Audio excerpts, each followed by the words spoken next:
Morning. And this is a special holiday weekend, and one in which we promise to remember and honor the memory of those men and women who fought and died in service to this great nation. And on this beautiful, cloudy, foggy, overcast morning, we will do just that with a moment of silence and with a word of prayer.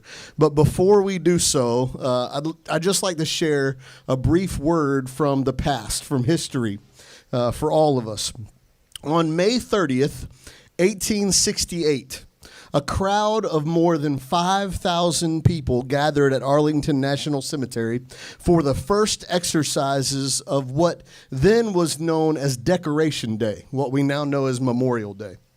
And before strewing flowers upon the graves of the dead, the crowd listened to an address by James Abram Garfield, who was then an Ohio congressman and had served as a Union major general during the Civil War.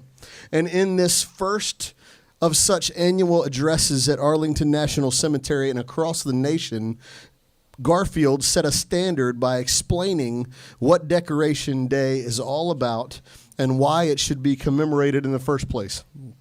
Garfield was elected the 20th president of the United States in 1880, and he served just 4 months in office before being assassinated on July 2nd, 1881. He lingered for the next 80 days, dying at age 49 on September 19th, 1881. And these are his introductory remarks from that very first Memorial Day gathering. I am oppressed with a sense of the impropriety of uttering words on this occasion. If silence is ever golden, it must be here beside the graves of 15,000 men whose lives were more significant than speech, and whose death was a poem, the music of which can never be sung.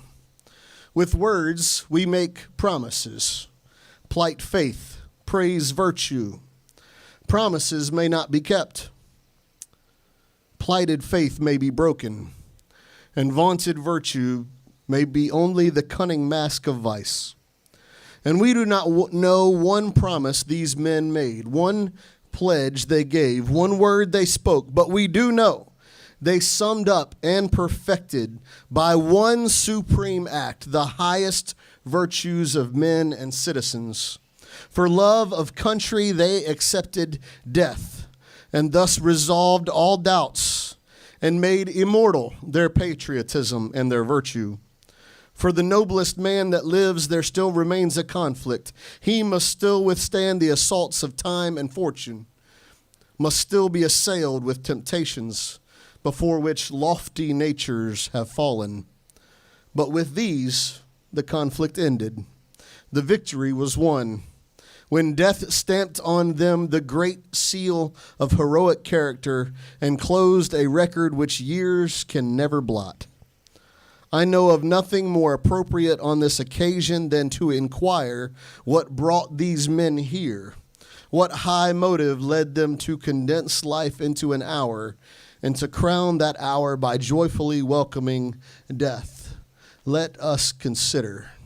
And friends, I would say today, let us consider indeed, church family. The American flag to my left is more than just an ordinary star-spangled banner. It was a gift.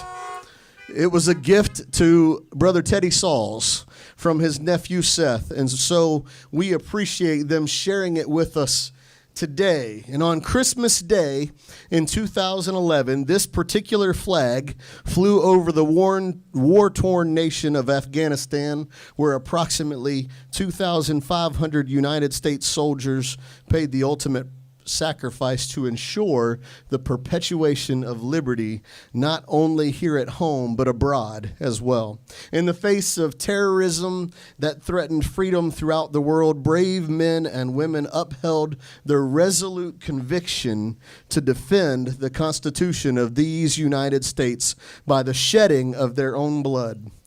And this weekend, we commemorate not only those fallen heroes in the Middle East, but countless others throughout every generation and across various geographies all over the world who selflessly offered their very lives in defense of the American recognized and God-given liberties that we today enjoy.